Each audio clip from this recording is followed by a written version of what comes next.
তোমরা নিশ্চয়ই ভাবছো আমি এত সুন্দর করে সাজুগুজু করে কোথায় যাচ্ছি। এটা হচ্ছে যেদিন আমরা ভোলাগঞ্জ সাদা পাথর যাব ওই দিনকার ভিডিওটা। তো চলো ভিডিওটা স্টার্ট করা যাক। হ্যালো এভরিওয়ান, কেমন আছো তোমরা সবাই? আশা করছি ভালো আছো। ভিডিওটা দেখে আমারও বেশ ভালো লাগছিল, ওই দিনকার কথা মনে পড়ে যাচ্ছিল। দিনটা খুবই সুন্দর ছিল, একদম সকাল থেকে যতক্ষণ পর্যন্ত আমরা বাইরে ছিলাম ততক্ষণ পর্যন্ত। আমরা সকাল 10টা থেকে রেডি হওয়া স্টার্ট করেছি। গাড়ি আসার কথা ছিল 11টা কি 12টা নাগাদ, কিন্তু গাড়ি আসতে আসতে অলমোস্ট 2টা বেজে গিয়েছে। সাদা পাথর গেলে নাকি একটু আর্লি যাওয়া লাগে, বাট আমাদের গাড়ির ড্রাইভার এতই লেট যে আমাদেরকেও লেট করে দিয়েছে। অবশেষে আমাদের গাড়ি আমাদের কাছাকাছি চলে এসেছে। গুটাটিকর শিব মন্দিরের এখানেই গাড়িটা চলে আসছে, তাই আমরা অতটুকু বাড়ি থেকে হেঁটেই এসেছি।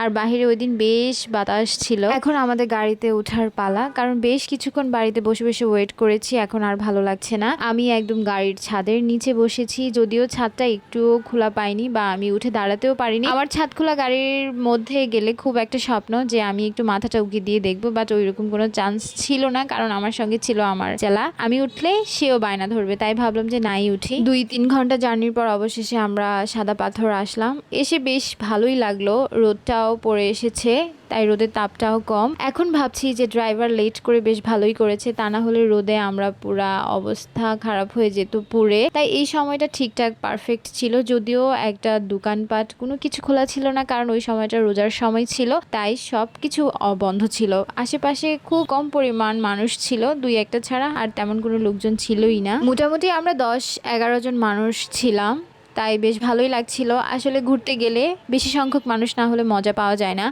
যদিও গন্ডগোলটা বেশি হয়, বাট মজাটা ওই পরিমাণই হয় আমার মনে হয়। তাই ঘুরতে গেলে একা যাওয়া উচিত না, লোকজন দলবল সাথে নিয়ে যাওয়া উচিত। আর আমার কয়েকটা ভাগ্নি আর একটা ভাগিনাকে নিয়ে গিয়েছি, সাথে তো আমি আছি, প্রাচ্য আছে, আমার একটা বেয়াই ছিল, ড্রাইভার বেয়াই ছিল, সব মিলিয়ে বেশ ভালোই ছিল। এখন আমরা এখান থেকে বেশ কিছুক্ষণ হেঁটে একটু নিচে যেয়ে দেন হচ্ছে নৌকায় উঠবো।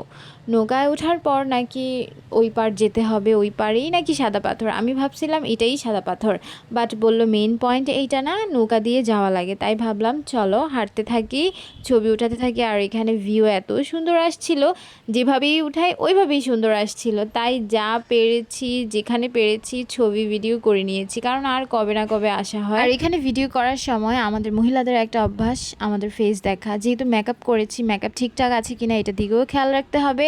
তাই যখনই ভিডিও করে নিচ্ছিলাম তখনই নিজের ফেসের মেকআপগুলো দেখে নিচ্ছিলাম যে ঠিকঠাক আছে কিনা। আমার সত্যি এত বেশি ভালো লেগেছে জায়গাটা, সাদা পাথর মানে একদম সাদা পাথরেই, মানে খুবই ভালো লেগেছে। এত পাথর থাকার সত্ত্বেও তারপরেও নাকি অনেক পাথর নিয়ে গিয়েছে, মানে আমি ভাবলাম যে হাও, এখানে হিউজ পাথর ছিল। বেশ কিছুক্ষণ হাঁটাহাঁটি করার পরে আমরা আমাদের বোটের কাছে চলে আসলাম। এখন হচ্ছে নৌকাতে উঠে যাব।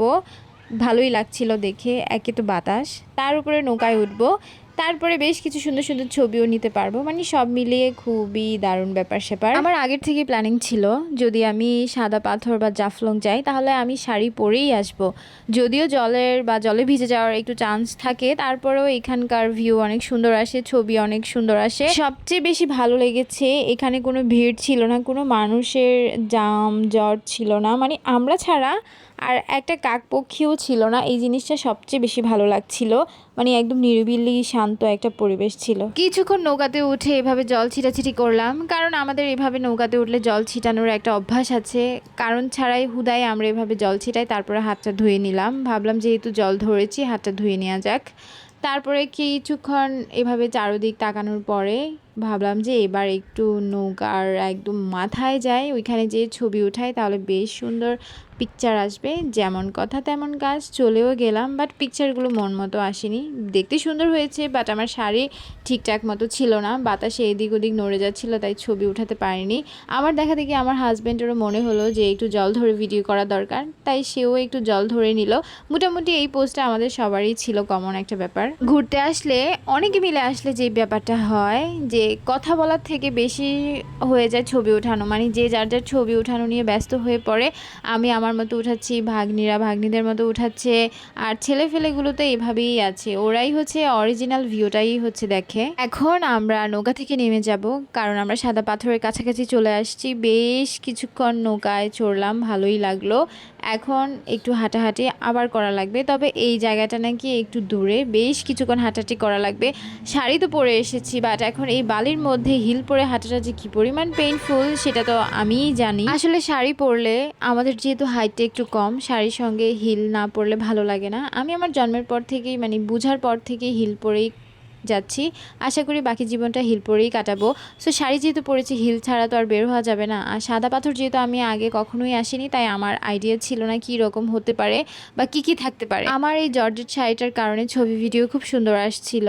তাই তো বলি যে এইসব জায়গায় শাড়ি পরে আসাই দরকার, কারণ ব্যাকগ্রাউন্ডটা যেহেতু হোয়াইটের মধ্যে ছিল, সাদার মধ্যে মানে সাদা পাথরের মধ্যে আমি কালো রঙের শাড়ি পরে এসেছি। কম্বিনেশনটা কিন্তু জোস। কতক্ষণ আর এভাবে জুতা পরে হাঁটা যায় বলেন? তাই প্রাচ্যকেও জুতাটা খুলিয়ে দিলাম। সে ঝর্ণার জল দেখে লোভ সামলাতে পারছিল না। বাচ্চা মানুষ এভাবেও জল দেখলে নামার জন্য বায়না করে, তাই ওকে জুতাটা খুলে দিয়েছি। আর বালিতে এভাবেও জুতা পরে হাঁটতে একটু ঝামেলা হয়, তাই জুতা খুলে বললাম যে যাও তুমি তোমার মতো করে হাঁটতে থাকো। আর ঝর্ণার জল যেহেতু একটু ঠান্ডা থাকে, তাই বলছিলাম যে ওইরকমভাবে যাতে না ভিজা হয়, কারণ সামনে গেলে এভাবেই ভিজা লাগবে। সবাই আমাদেরকে বলছিল যে তোমরা একটু সকাল সকাল বের হও, সকাল সকাল বের হও, বাট আমার মনে হয় না এই টাইমটা ছাড়া পারফেক্ট টাইম হবে। এত দারুণ ওয়েদার পেয়েছি আমরা, রোদটা তো ছিলই না, তার মধ্যে বাতাস, বিকালের যে সুন্দর একটা ভিউ সেটা আমরা পুরোপুরি পেয়েছি। একটু কিছুক্ষণ পরে দেখছিলাম দূর থেকে একটা ছেলে একটা ঘোড়াকে সাথে করে নিয়ে আসছিল। তারপরে ভাবলাম ঘোড়াটার এখানে দাঁড়িয়ে একটা ছবি উঠিয়ে নেওয়া যাক। তারপরে দেখলাম যে আমাদের সঙ্গে আমাদের ক্যাসেটগুলো চলে আসছে ঘোড়ার সঙ্গে মিট করার জন্য। তারপর ভাবলাম যে ওদেরকে এটার উপরে উঠিয়ে দেওয়া যায়, কারণ প্রাচ্য বায়না করছে আর ওরা যেহেতু এত দূর হেঁটে যেতে পারবে না, তাই ওদেরকে ঘোড়ায় চড়িয়ে নিয়ে যাওয়া হচ্ছিল সাদা পাথরে। ওদের দেখে আমারও ইচ্ছে করছিল, বাট ঘোড়ায় উঠতে আমার ভালো লাগে না, আমার ভয় লাগে, লোম টোমগুলো গায়ে লাগে, কেমন জানি একটা শিশির ফিল হয়।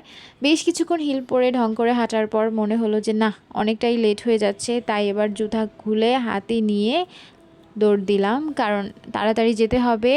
সন্ধ্যা হয়ে আসছে আর কয়েক ঘন্টা বাকি আছে সন্ধ্যা হওয়ার, তাই তাড়াতাড়ি যেয়ে একটু তো ভিউ নিতে হবে বলেন।